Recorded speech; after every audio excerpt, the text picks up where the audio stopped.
How hard is it to take a food order? If you've seen the movie Waiting, you know where this quote is from.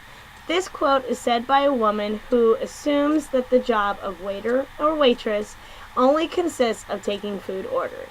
Hi, my name's Tiffany Rippey, and today I'll be speaking of the occupation server and how difficult and demanding it can be.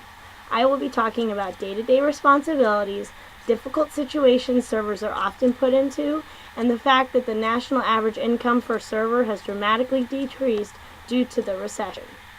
Servers have so many responsibilities throughout their shifts that they do not even have a moment to sit down and relax.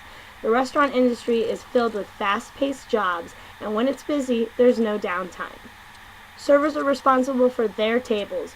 They need to put in drinks, food, and dessert orders into the computer right away, while also anticipating their guests' needs and having the check presented and taken care of in an appropriate amount of time. When these things are accomplished, there are other responsibilities to take care of. You can clean up dirty areas, restock things that are needed throughout the shift like glass and ice. You can help your other servers out by running their food. Hot food always goes out fast. And also check on the other servers' tables and see if they need anything. A normal shift for a server consists of 6 to 12 hours. This is if they're working one shift or multiple shifts during one day. Many waiters work early mornings, late evenings, weekends, and holidays. Most servers need to have an open availability for all holidays, and this includes Valentine's Day and Mother's Day. The only days that restaurants are closed and servers definitely get off are Thanksgiving Day and Christmas Day. Otherwise, you need to have an open availability, and requesting off for holidays is very difficult. Now that I have explained the day-to-day responsibilities of this occupation, now I will describe the difficult situations that servers can be put into. Between the difficult cables and bad tips that do not reflect all your hard work, being a waiter is not as easy as it looks. In 2012, Forbes listed the occupation server as the 6th worst occupation. It is not uncommon for us to deal with difficult guests. Now I will give you an example of one. Earlier this year in January, a female pastor and 7 of her friends went out to dinner at an Applebee's. At corporate restaurants with guests of 8 or more, an automatic gratuity is added to the table's check. This automatic gratuity is usually between 18 and 20%. When this pastor was presented with her credit card bill and saw the automatic gratuity, she was so angry. She crossed off the automatic gratuity on the credit card slip. She signed her name and wrote pastor above it, and on the top of the credit card slip it said, "I give God 10%, why should you get 18?"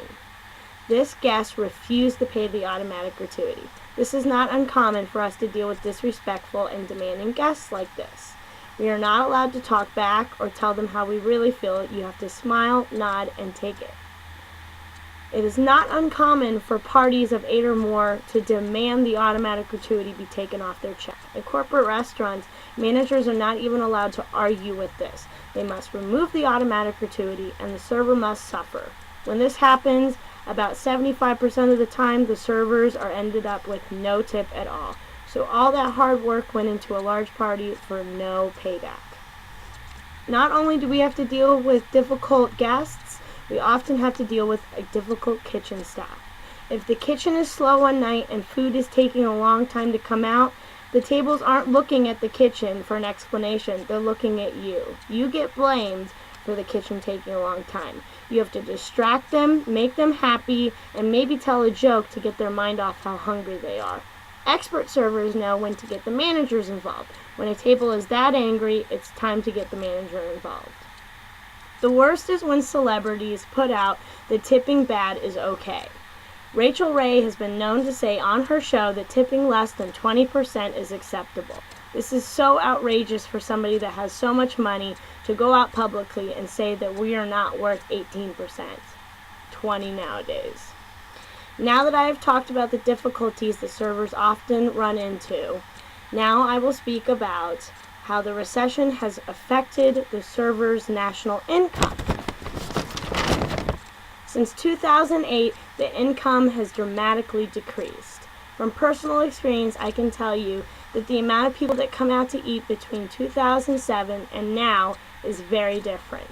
You used to be on a wait all evening long until about 9 o'clock, but now you're lucky to be on a wait at all. Not only has the amount of people coming in for dinner decreased, but also the amount of money that they're willing to spend has decreased, and the amount they're willing to tip you has decreased. Restaurants are only required to pay servers $2.13 an hour. However, in Pennsylvania, this is $2.83 an hour, a little more, but not much. In 2010, the average income for a server was only $8.81 an hour. Compare this with the national minimum wage of $7.25. There's not that much difference. You could go to Walmart and get $8 or $9 job an hour. The NPD group states that the total number of restaurant visits between 2008 and 2011 dramatically decreased due to the recession. In 2008, it was 62.7 billion restaurant visits. However, in 2011, it was only 60.6 billion. This is only 2.1 billion, and it doesn't seem like much. Remember, this is billion. If you work at a restaurant, you can obviously see the difference between these years. In 2008, you would work a typical Friday night and easily make between $100 and $150. Now, in 2013, on a typical Friday night, you're lucky to make between $50 and $60. This forces servers to pick up more shifts for less money to cover the bills that they still have. In closing, serving is not as fun and glamorous as the popular opinion would lead you to believe. I've described the difficulties that come with this job. I've described the day-to-day responsibilities of the servers and how much the recession has impacted the amount of money we bring in on a daily basis. While doing research for this speech, I came across a blog of a young lady that thought that serving was fun and easy. As an experiment, she took a job for serving to try it out. She only lasted a month.